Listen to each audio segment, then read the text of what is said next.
আমন্ত্রণ diamond cement প্রসঙ্গ চট্টগ্রামে। দর্শক, আপনারা জানেন চ্যানেল 24-এর সাপ্তাহিক এই আয়োজনে আমরা বৃহত্তর চট্টগ্রামের সমসাময়িক নানা বিষয়ে আমরা বিশ্লেষণ করার চেষ্টা করি, বিস্তারিত আলোচনা করার চেষ্টা করি। আজ আমরা আলোচনা করতে চাই বন্দরনগরীর সেই নিয়মিত সমস্যা জলাবদ্ধতা নিয়ে। আপনারা নিশ্চয়ই জানেন, এমনিতেই বর্ষা মৌসুম আসলে প্রতি বছর জলাবদ্ধতার সংকটে নাকাল হয় বন্দরনগরীর মানুষ। এবার বর্ষা মৌসুম আসার আগেই জলাবদ্ধতার সংকট দেখল বন্দরনগরীর মানুষ। কেন এই সমস্যা দূর হয় না, কিংবা কেন মেগা প্রকল্পের কাজ শেষ হয় না, এইসব বিষয় নিয়ে আজ আমরা এই অনুষ্ঠানে আলোচনা করতে চাই। আমাদের সঙ্গে স্টুডিওতে যোগ দিয়েছেন বাংলাদেশ ইনস্টিটিউট অফ প্ল্যানার্স চট্টগ্রামের প্রেসিডেন্ট এবং চুয়েটের নগর ও অঞ্চল পরিকল্পনা বিভাগের শিক্ষক অধ্যাপক ডক্টর মোহাম্মদ রাশিদুল হাসান। স্বাগত আপনাকে আমাদের এই অনুষ্ঠানে। ধন্যবাদ। আপনি নিজেও একজন নগর পরিকল্পনাবিদ, আপনি নিজের চোখের সামনেই দেখেন এই যে বন্দরনগরীর সমস্যা। এর আগেও আমরা বিভিন্ন সময় আলোচনা করেছি, আপনি নিজেও আলোচনা করেছেন। চট্টগ্রামের এই সমস্যা কি নিয়তি? ধন্যবাদ। প্রতি বছর আসলে এই বর্ষা মৌসুমে আমাদের মিডিয়াতে বা আমরা নগর পরিকল্পনার প্রতিবার আসলে একই কথা বলছি, কিন্তু দুর্ভাগ্য হচ্ছে বন্দরনগরী চট্টগ্রামের জলাবদ্ধতার এই সংকট পরিপূর্ণভাবে সমাধান হচ্ছে না। নগর পরিকল্পনার দৃষ্টি থেকে আমরা যে কথাটা বারবার বলছি, শুধুমাত্র ড্রেনের মাধ্যমে কোনো একটি নির্দিষ্ট নগরের জলাবদ্ধতার সমস্যার সমাধান কখনোই হবে না। কিন্তু দুর্ভাগ্য হচ্ছে আমরা বারবারই আমাদের সামাজিক প্রেক্ষাপটে এবং রাষ্ট্রীয় প্রকল্পের মাধ্যমে এক ধরনের পার্সপেক্টিভ তৈরি করে নিয়েছি যে শুধুমাত্র ড্রেনে হলেই নগরের জলাবদ্ধতার সমাধান হবে। একটু ব্যাখ্যা করে বলি। 2020 সালের এক গবেষণার দিকে আমরা দেখেছি চট্টগ্রাম মহানগরীর ভিতরে প্রায় 1300-র অধিক পুকুর ছিল, এবং আমাদের গবেষণা বলছে প্রতি বছর 10% হারে এই পুকুরগুলো এবং জলাভূমিগুলো কমে যাচ্ছে। শুধুমাত্র ড্রেনের মাধ্যমে কোনো একটা শহরের বৃষ্টি বা বাংলাদেশের মতো ভূবৈচিত্র্য এবং প্রাকৃতিক যে বৈশিষ্ট্য আছে, বৃষ্টির যে পরিমাণ, তার মাধ্যমে তা নিষ্কাশিত হবে না। এটি হচ্ছে প্রথম বাস্তবতা হিসেবে আগে আমাদের মানতে হবে। এবং যে কারণে আমরা বারবার বলছি, নগর পরিকল্পনায় একটি শহরকে যখন পরিকল্পনা করা হবে, তার জন্য কিন্তু সুনির্দিষ্ট পরিমাণে খেলার মাঠ, উন্মুক্ত উদ্যান এবং জলাধারকে শহরের মধ্যে রাখতে হবে। ড্রেনকে জলাধারের অংশ হিসেবে চিন্তা করে বাকি জলাশয় ভরাট করলে তার প্রতিনিয়তি পরিবেশ উল্টোভাবে দিবে, সেটাই আমরা ভুক্তভোগী হচ্ছি। দ্বিতীয় বিষয় হচ্ছে চট্টগ্রাম মহানগরীতে যে ড্রেনগুলোও করা হয়েছে, আসলে সেই ড্রেনের ব্যবহারের বিষয়ে জনগণের আসলে ধারণা এবং তাদের আচরণগত জায়গার মধ্যে একটি বড় ব্যত্যয় পরিলক্ষিত হয়। চট্টগ্রাম মহানগরীতে প্রকারান্তে 60 লাখের বেশি মানুষ বর্তমানে বাস করছে, এবং প্রতিনিয়ত বা আমরা হিসাব করে দেখছি যে প্রতিদিন এই নগরীতে 2500 থেকে 3000 মেট্রিক টন আমরা গৃহস্থালী এবং আমাদের বাণিজ্যিক এবং বসতবাড়ি, শিল্প কলকারখানা থেকে বর্জ্য আমরা উৎপাদন করছি। সেই বর্জ্যর মধ্যে সিটি কর্পোরেশনের পক্ষ থেকে 1500 মেট্রিক টন পর্যন্ত বর্জ্য আসলে ব্যবস্থাপনা তারা করতে পারেন বলে তারা তথ্য আমাদের দেন। বাকি 1000 থেকে 1200 বা 1400 মেট্রিক টন এই বর্জ্যটা আসলে কোথায় যাচ্ছে? প্রতিনিয়ত এই বর্জ্যটা আমরা আসলে রাস্তার পাশে, খোলা প্রাঙ্গণে এবং অধিকাংশ ক্ষেত্রেই এগুলোতে আমরা নালা, নর্দমা, জলাভূমি এবং ড্রেনে নিক্ষেপ করছি। এবং এই বর্জ্যর যখন আবার আমরা একটু ক্লাসিফিকেশন করার চেষ্টা করি, তার মধ্যে একটা বড় অংশ হয়ে যায় আমাদের প্লাস্টিকের মধ্যে বর্জ্য নিক্ষেপের প্রবণতা, এবং তার সাথে আমাদের প্লাস্টিকের ওয়ান টাইম বোতল, গ্লাস, প্লেট, এই জাতীয় জিনিসগুলো। এছাড়াও আমাদের গৃহস্থালী অন্যান্য যে সমস্ত আবর্জনা, এবং আমরা মাঝে মাঝে দেখেছি আসবাবপত্র, তোশক, এগুলোও আমরা ড্রেনে নিক্ষেপ করছি। তাহলে আমাদের প্রথম মনে রাখতে হবে, আসলে ড্রেন বা জলাধারের যে বিষয়টাকে আমরা বলছি, সেটা শুধুমাত্রই করা হচ্ছে আসলে পানি প্রবাহের জন্য, বাকি উপকরণগুলোর জন্য নয়।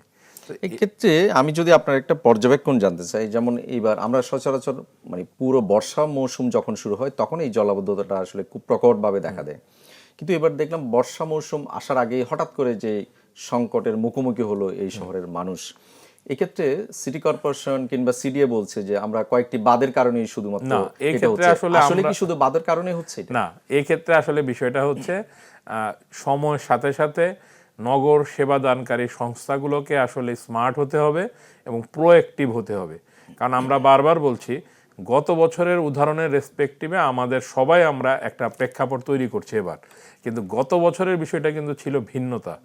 গত বছর সিটি কর্পোরেশন এবং তত্ত্বাবধায়ক সরকার, সিটি কর্পোরেশন এবং মহল্লা ভিত্তিক রাজনৈতিক দলগুলো এবং সামাজিক সংগঠনগুলোর এক ধরনের অ্যাক্টিভিটি আগের থেকে শুরু হয়েছিল, যে বন্যার পূর্বেই তারা এই নালা নর্দমাগুলোকে পরিষ্কার পরিচ্ছন্ন আগে করে রেখেছিল। সেক্ষেত্রে বর্ষা মৌসুমের পানিটি যথাযথভাবে নিষ্কাশিত হতে পেরেছিল।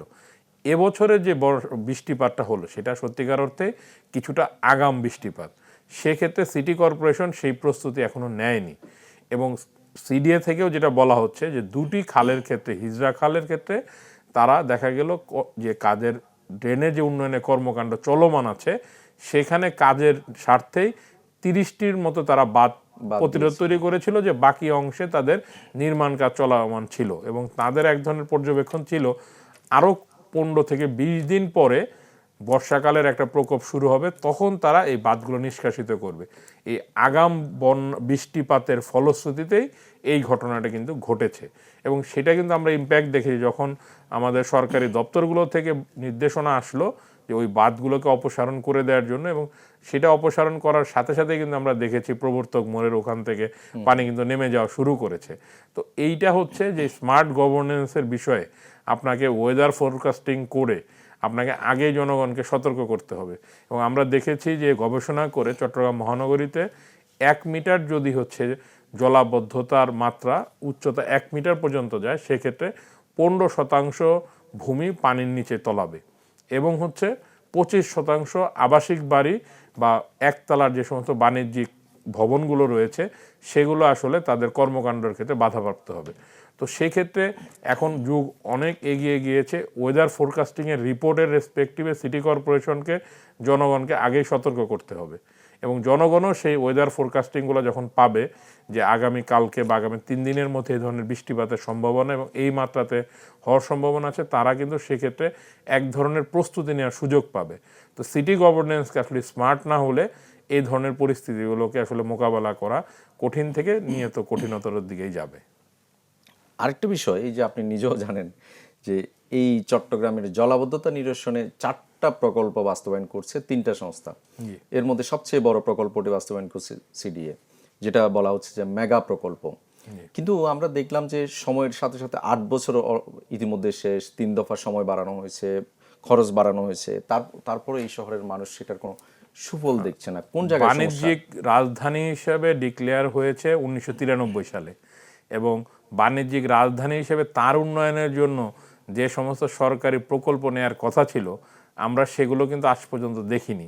কিন্তু আমরা শুধুমাত্র দেখেছি জলাবদ্ধতার সমাধান কল্পেই প্রায় 14,000 কোটি টাকার এই প্রকল্পগুলো সম্মিলিতভাবে যদি আমি বলি 14,000 কোটি টাকা, এবং দুর্ভাগ্যবশত এই প্রকল্পের যথাসময়ে সম্পাদন করার ক্ষেত্রে বাংলাদেশে প্রকল্পের দীর্ঘসূত্রিতার যে অপসংস্কৃতি রয়ে গেছে তা থেকে আমরা বের হয়ে আসতে পারিনি। এই ক্ষেত্রে একটি বড় চ্যালেঞ্জ হচ্ছে যে আমাদের সুদীর্ঘ সময়ের মধ্যে আমাদের ড্রেন এবং বিশেষ করে আমাদের খাল এবং নর্দমার জায়গাগুলো যারা অপদখল করে রেখেছিল তাদেরকে সম্পূর্ণভাবে অপসারণ করা যায়নি। সেক্ষেত্রেই কাজের দীর্ঘসূত্রিতা কিন্তু বেড়েছে। সেগুলোকে কিছু ক্ষেত্রে আইনগত জটিলতা ছিল, আবার কিছু কিছু ক্ষেত্রে আমরা বলি যে ঠিকাদারদের কাজের গাফলতি অথবা তাদের কাজের ক্ষেত্রে একটু ধীরগতি এগুলোকে আসলে প্রকট করেছে। এবং সেক্ষেত্রেই কিন্তু বারবার বলা হয় যে কোনো নির্মাণ কাজের সময় তার নিরাপত্তার ব্যবস্থাটাকে সর্বপ্রাধান্য রাখা উচিত। কিন্তু দুর্ভাগ্য হচ্ছে এই জলাবদ্ধতা এবং ওই প্রকল্প চলাকালীন কাজের নিরাপত্তার ব্যবস্থাকে গুরুত্ব না দেওয়ার কারণে কিন্তু গত 7 বছরে ড্রেনে পড়ে বা খালে পড়ে আমাদের 17 জন মানুষ মৃত্যুবরণ করেছে চট্টগ্রাম মহানগরীতে, যেটা কিন্তু প্রচণ্ড পরিমাণে একটি দুর্ভাগ্যজনক এবং আমাদের প্রকল্প বাস্তবায়নের সাথে সংশ্লিষ্ট মহল যারা আছে তাদের কাছে একটি বিপদ সংকেত হিসেবে যাওয়ার কথা ছিল।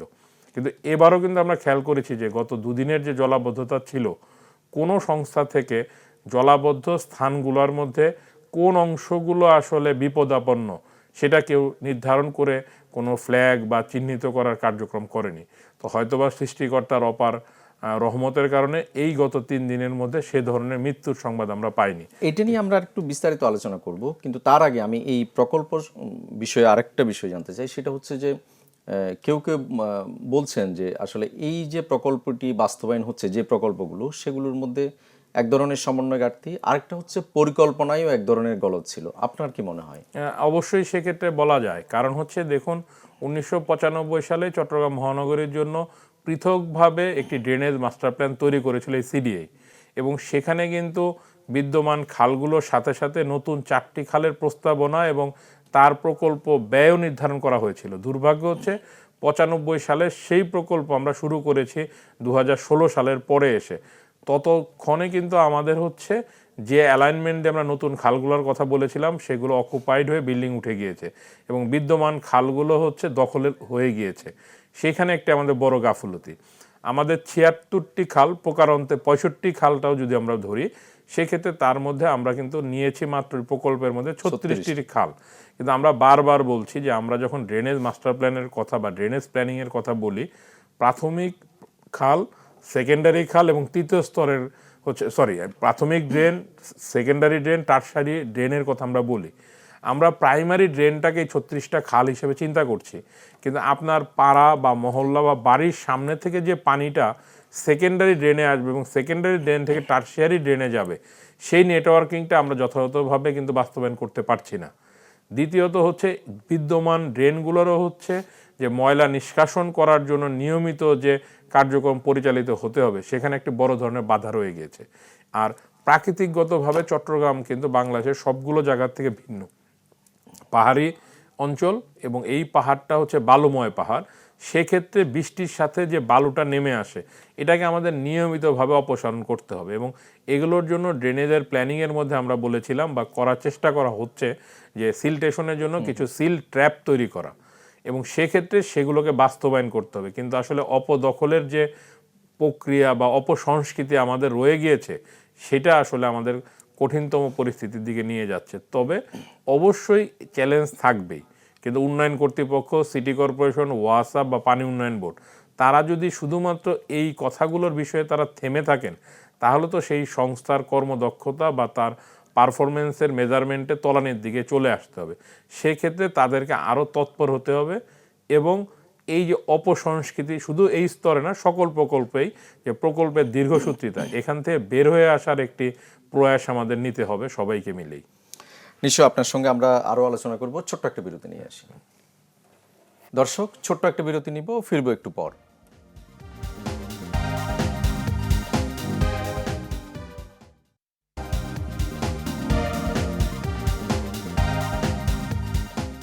আবার স্বাগত ডায়মন্ড সিমেন্ট প্রসঙ্গ চট্টগ্রামে। দর্শক, আমরা আলোচনা করছিলাম চট্টগ্রামের জলাবদ্ধতার সমস্যা নিয়ে। আমাদের সঙ্গে স্টুডিওতে অতিথি হিসেবে রয়েছেন নগর পরিকল্পনাবিদ অধ্যাপক ডক্টর মোহাম্মদ রাশিদুল হাসান।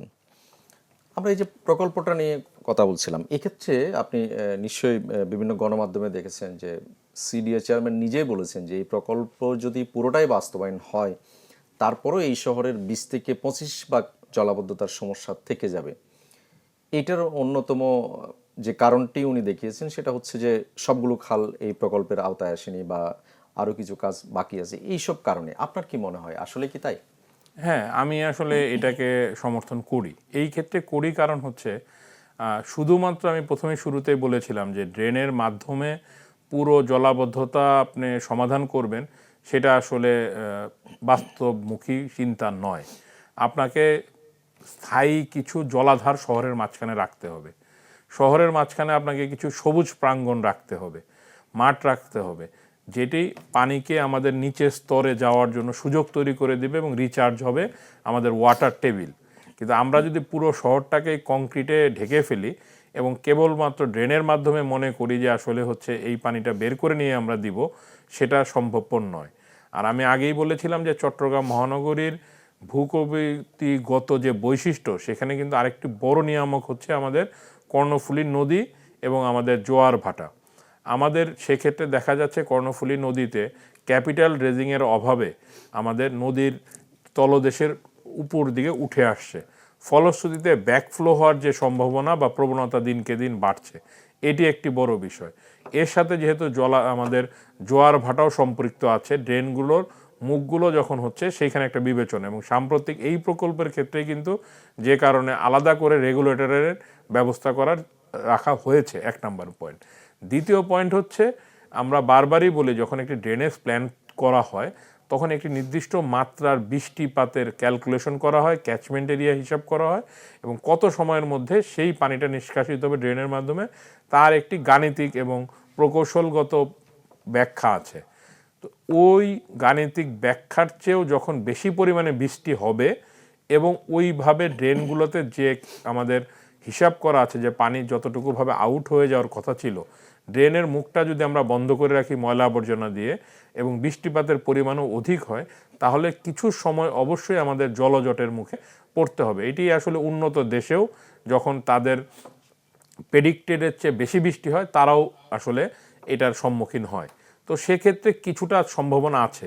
এই সম্ভাবনার মাত্রাটাকে আমরা কমিয়ে আনতে পারবো তখনই যখন আসলে আমরা পরিকল্পনাগত এবং অবকাঠামোগত ইমপ্লিমেন্টেশনের কাজের সাথে সাথে নাগরিকরা দায়িত্ব সচেতন হবে।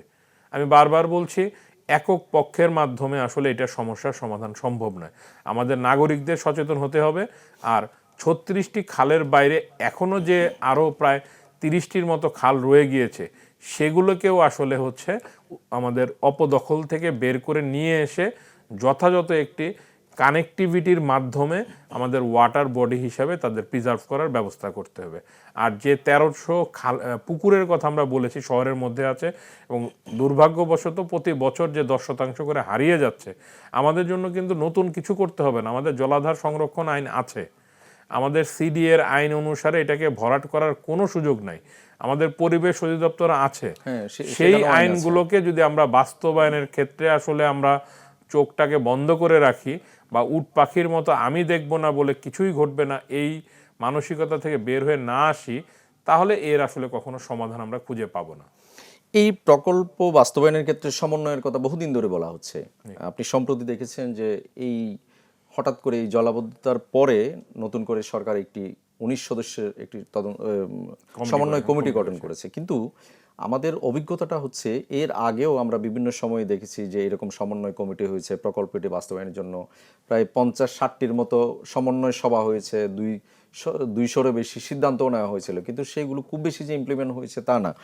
এই সমন্বয়ের জায়গায় আপনি আসলে কতটুকু আশা দেখেন? এই সমন্বয়ের জায়গাতে আমরা বহুত বছর ধরে বলে আসছি, শহরগুলোতে নগর সরকার ব্যবস্থা চালু করতে হবে একটি সিঙ্গেল আমব্রেলার আন্ডারে। একটি শহরে যখন হচ্ছে 26টি সেবাদানকারী সংস্থা থাকে এবং প্রত্যেকেই ভিন্ন ভিন্ন মন্ত্রণালয়ের আন্ডারে, তখন আসলে তাদের এ ধরনের সাময়িক সমন্বয় কমিটির মিটিং আমরা শুনতে পাবো, কিন্তু পরিপূর্ণভাবে ফলাফল কখনোই পাবো না। কারণ চট্টগ্রাম উন্নয়ন কর্তৃপক্ষ গৃহায়ণ ও গণপূর্ত মন্ত্রণালয়ের আন্ডারে, তার প্রকল্প এবং তার কাজের জবাবদিহিতা সে তার কাছে দিচ্ছেন। চট্টগ্রাম সিটি কর্পোরেশন এবং ওয়াসা স্থানীয় সরকার মন্ত্রণালয়ের কাছে দিচ্ছেন। কেউ কারো কাছে আসলে জবাবদিহিতার ক্ষেত্রে নাই। সিটি মেয়র কি জবাবদিহিতা করবেন সিডিএর চেয়ারম্যান মহোদয়ের কাছে, অথবা সিডিএর চেয়ারম্যান মহোদয় কি সিটি কর্পোরেশনের মেয়র মহোদয়ের কাছে জবাবদিহিতা করবেন? কেউ কারো কাছে জবাবদিহিতা ওনারা করবেন না। ওনারা করবেন আমাদের জনগণের কাছে জবাবদিহি, গণতান্ত্রিক ব্যবস্থাপনায়। কিন্তু দুর্ভাগ্য হচ্ছে যে আমাদের এই জনগণের এই জবাবদিহিতার পরিবর্তে আমরা নিজেরাই এতটাই বেশি ভুক্তভোগী হয়ে গিয়েছি, আমরা আসলে এখন শুধু সৃষ্টিকর্তার দিকে অনেক ক্ষেত্রে তাকিয়ে থাকি। তো আমি সত্যিকার অর্থে এ ধরনের সমন্বিত কমিটির বিষয়ে বা তার ফলাফলের বিষয়ে এই মুহূর্তে খুব বেশি আশাবাদ ব্যক্ত করতে পারছি না। সেক্ষেত্রে আমি বলবো বাংলাদেশের জন্য চট্টগ্রাম দিয়ে শুরু করা যেতে পারে সিঙ্গেল আমব্রেলার আন্ডারে আরবান গভর্নেন্স সিস্টেম চালু করা। এই শহরে একটি কর্তৃপক্ষই থাকবে, তার আন্ডারে বাকি সংস্থাগুলো সেবাদান করবে। সেক্ষেত্রে একক দায় দায়িত্ব এবং এককভাবে কাজ করার একটি সুযোগ তৈরি হবে, এবং সেক্ষেত্রে সিদ্ধান্ত গ্রহণ, বাস্তবায়ন এবং মাঠ পর্যায়ে তার সুফল অথবা মাঠ পর্যায়ে থেকে মানুষের ফিডব্যাক পাওয়াটা অনেক বেশি সোজা, এবং সরকারের জন্য তার অর্থের সর্বোচ্চ ব্যবহার নিশ্চিত করার সুযোগ। না হলে 2-3টি সংস্থা রাষ্ট্রের অর্থ নিয়ে একই রকমের প্রকল্প করবে এবং সমন্বয়হীনতার মাধ্যমে তার লক্ষ্য যে অভীষ্ট ফলাফল চাচ্ছে সরকার, সেই অভীষ্ট ফলাফল সরকার আসলে দেখতে পাবে না। এক্ষেত্রে আরেকটা বিষয় আমরা যদি বলি সেটা হচ্ছে যে এই প্রকল্প বাস্তবায়নের পরে এইটার রক্ষণাবেক্ষণের একটা সবচেয়ে বড় বিষয় রয়ে গেছে। আমরা যেটা দেখলাম যে সিডিএ সেটা বাস্তবায়ন করছে, কিন্তু এটা শেষ পর্যন্ত হয়তো রক্ষণাবেক্ষণ করতে হবে সিটি কর্পোরেশনকে। এই জায়গায় আমরা যেটা দেখলাম যে এই প্রকল্প বলা হচ্ছে যে প্রায় 90% মতো দাপ্তরিকভাবে বলা হচ্ছে যে 90% মতো কাজ শেষ। তাহলে এরপরেই তো এটা রক্ষণাবেক্ষণের প্রশ্ন আসবে, কিন্তু আমরা যেটা দেখলাম যে সিটি কর্পোরেশন এখনো রক্ষণাবেক্ষণের জন্য যে প্রস্তুতি সেটুকু আসলে তাদের খুব বেশি দেখা হয়নি। তাহলে কি এটা শেষ হওয়ার পরে রক্ষণাবেক্ষণটাও একটা সংকটের মুখে পড়বে? অবশ্যই পড়বে, কারণ এটা শুরু থেকেই বলা হচ্ছিল যে এই প্রকল্পের সূত্রপাতের সময় থেকে বলা হচ্ছিল যে আসলে কার কাজের দায়িত্ব কাকে দেয়া হচ্ছে। আমি ছোট্ট একটা উদাহরণ শুধু দিলেই হবে, চট্টগ্রাম মহানগরীতেই পতেঙ্গা সি বিচ এলাকাতে আলোকসজ্জা যে করা হয়েছিল এবং পরবর্তীতে সেই আলোকসজ্জা হ্যান্ডওভার করার সময় যে স্ট্রিট লাইটগুলো করা হয়েছিল সিডিএর মাধ্যমে হয়েছিল, এবং সিটি কর্পোরেশনকে যখন হ্যান্ডওভার করতে বলা হলো, সিটি কর্পোরেশন তখন বলল যে এগুলোর বকেয়া কোটি টাকার উপরে বিদ্যুৎ বিল আমার পক্ষে পরিশোধ করা সম্ভব না, এবং পরবর্তীতে সেই বিদ্যুতের লাইটগুলো কিন্তু আর জ্বলতো না। তো আমরা ভয়ে আছি যে এই ধরনের দুইটি সংস্থার মধ্যে আন্ত সমন্বয়হীনতার ফলশ্রুতিতে এই প্রকল্প শেষ হওয়ার পরে আমি সবসময় বলবো সিটি কর্পোরেশনকে যদি আপনারা হ্যান্ডওভার করিও, সিটি কর্পোরেশন তখন ডেফিনেটলি তারা বলবেন এর রক্ষণাবেক্ষণের জন্য তার অতিরিক্ত জনবল লাগবে, তার নির্দিষ্ট পরিমাণে ভিন্ন কিছু প্রযুক্তিগত স্কেভেটর লাগবে ময়লাগুলো নিষ্কাশনের জন্য, তারা কিন্তু একটা প্রকল্প জমাও দিয়েছে এবং বাজেট তারা চাবে। এবং তারা যখন এই সবগুলো জিনিস সরকারের কাছ থেকে সাথে সাথেই পাবে না, তখন একটি সংকটকালীন বা একটি অবস্থা তৈরি হবে যা আসলে তখন জনগণের জন্য আরেকটি অভিশাপ হিসেবে নামবে। কারণ ড্রেনগুলো সেই মুহূর্তে যথাযথভাবে পরিষ্কার পরিচ্ছন্ন না হওয়ার একটি সম্ভাবনা থেকে যাওয়া আছে বলে মনে করছি। তো সেক্ষেত্রে কিন্তু প্রকল্প শেষ হওয়ার সময় যেহেতু ঘনিয়ে আসছে, এখনই সময় সিডিএ এবং সিটি কর্পোরেশন এবং ওয়াসা পানি উন্নয়ন বোর্ড এদের নিয়ে আন্তঃমন্ত্রণালয় মিটিংয়ের মাধ্যমে এইগুলোর রক্ষণাবেক্ষণ কার মাধ্যমে হবে সেই সংস্থার উপরে বুঝিয়ে দেওয়া, এবং সেই সংস্থাকে সেই রক্ষণাবেক্ষণের জন্য আসলে যে পরিমাণে অর্থ এবং জনবলের প্রয়োজন হবে সেটাও আসলে নিশ্চিত করতে হবে সরকারকেই। তা না হলে আমাদের দেশে আমরা সবসময় দেখি যে অবকাঠামোগত উন্নয়ন হয়, কিন্তু পরবর্তীতে রক্ষণাবেক্ষণের অভাবে তার সুফল জনগণের দ্বারগোড়ায় পৌঁছায় না। একটা এই যে মানুষের অনেক সময় আলোচনায় আসে যে জলাবদ্ধতা, এই যে হাজার কোটি টাকা খরচ হচ্ছে, কিন্তু আমরা দেখি যে প্রতিবারেই যখন সরকার আসে জলাবদ্ধতা একটা বড় ইস্যু হয়ে দাঁড়ায়। আপনার কাছে কি মনে হয় যে এইটা আসলে মানুষের সমস্যার পাশাপাশি এক ধরনের রাজনৈতিক ইস্যু হিসেবেও বড় করে দাঁড়ায়? হ্যাঁ, অবশ্যই, কারণ আমরা কিন্তু চট্টগ্রামের ক্ষেত্রে জলাবদ্ধতার কারণেই আমাদের চট্টগ্রামের যেটি সিটি কর্পোরেশন নির্বাচনের ফলাফল পরিবর্তন হয়ে যাওয়ার মতো অবস্থা দেখেছি। শুধুমাত্র জনগণ এই জলাবদ্ধতার কারণে মানুষের প্রতি বিরক্ত হয়ে কিন্তু ভিন্ন জায়গাতে ভোট দিয়ে সিটি কর্পোরেশনের মেয়রও পরিবর্তন করে ফেলেন। তাহলে যে সরকারই থাকবেন তারও কিন্তু এটি মাথা ব্যথা বা চিন্তার কারণ হওয়া উচিত, রাজনৈতিকভাবে দ্বিতীয় বৃহত্তম নগরীতে তার জনপ্রিয়তাকে ধরে রাখার জন্য তাকে কিন্তু আসলে এই জনগণের এই সমস্যার সঠিক সমাধান দেওয়া উচিত। এবং বর্তমানে সরকার মাত্র 2 মাসের মতো তার মেয়াদ, হয়তোবা তার আরেকটু সময় পাবে এবং অল্প সময় তারা পেয়েছে, সেক্ষেত্রে তাদেরকে এখন থেকে এটাকে চিন্তা করা উচিত এবং আগামীতে যখন স্থানীয় সরকার নির্বাচনগুলো আসবে তার পাক প্রস্তুতি হিসাবেও তাকে আসলে এইটাকে একটা টেস্ট কেস হিসেবে নেওয়া উচিত যে এই বর্ষা মৌসুমে চট্টগ্রাম মহানগরীতে মানুষের জলাবদ্ধতার যদি সমাধান আপনি দিতে পারেন, হয়তো মানুষ বর্তমান সরকারের প্রতি একটি আস্থার জায়গা হিসেবে পাবে। কিন্তু যদি এ ধরনের অনাস্থামূলক অবস্থা বা জলজটের কারণে মানুষের এ ধরনের ভোগান্তি হয়, তাহলে কিন্তু আমরা গত কয়েকদিনে সামাজিক যোগাযোগ মাধ্যমে অনেক মানুষকেই তাদের নেতিবাচক কথা বলতে শুনেছি। তো মানুষ আসলে সত্যিকার অর্থে সরকারকে তার ট্যাক্স দিতে চায়, তার দায়িত্ব পালন করতে চায়, বিনিময়ে সরকারের কাছ থেকে মানুষ সেই ন্যায্য প্রাপ্য সুবিধাগুলো পেতে চায়। সেক্ষেত্রে সরকারকে অবশ্যই দ্বিতীয় বৃহত্তম নগরী হিসেবে চট্টগ্রামকে ওই ধরনের গুরুত্ব বিবেচনায় ইহা সমস্যার সমাধানের জন্য কাজ করা দরকার। আমরা একটু ফিরতে চাই, এই যে আপনি প্রথমেই বলেছিলেন প্রথম দিকে যে ড্রেনের যে নিরাপত্তার জায়গাটা, এটা বর্ষা মৌসুম আসলেই এই সমস্যাটা প্রকট হয়ে উঠে, বিশেষ করে জলাবদ্ধতার পাশাপাশি এই যে ড্রেনে পড়ে মানুষের মৃত্যু, এইটা আসলে নিরাপদ করতে আসলে সমস্যা কোথায় বলে মনে হয় আপনার কাছে? না, আমার কাছে সমস্যা তো মনে হয় না। আমার কাছে বিষয়গুলো হচ্ছে যে যে বিষয়টার মধ্যে আপনাকে বৈজ্ঞানিক গবেষণা এবং বৈজ্ঞানিক প্রযুক্তিতে প্রকৌশলীদের, পানি বিশারদের কাছ থেকে আপনাকে সমাধান নিয়ে কাজ করতে হবে।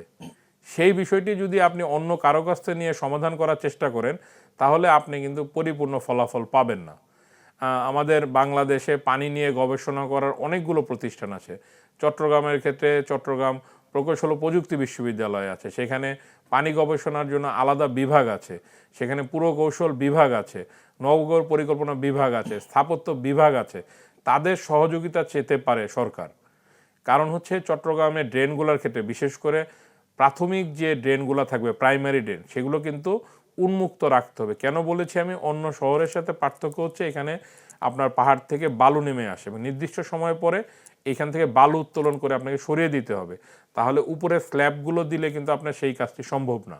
তাহলে যখন আপনি উন্মুক্ত ড্রেন রাখছেন এবং যেগুলোর প্রশস্ততা এবং গভীরতা বেশি, সেক্ষেত্রে কিন্তু তার পাশে আপনি এক ধরনের ফেন্সিং করতে হবে, অস্থায়ী ফেন্সিং, যেগুলো যখন আবার পরিষ্কার পরিচ্ছন্নতার কাজে এক্সকেভেটরগুলো কাজ করবে তখন যেন সেটাকে সরিয়ে কাজ করা যায়।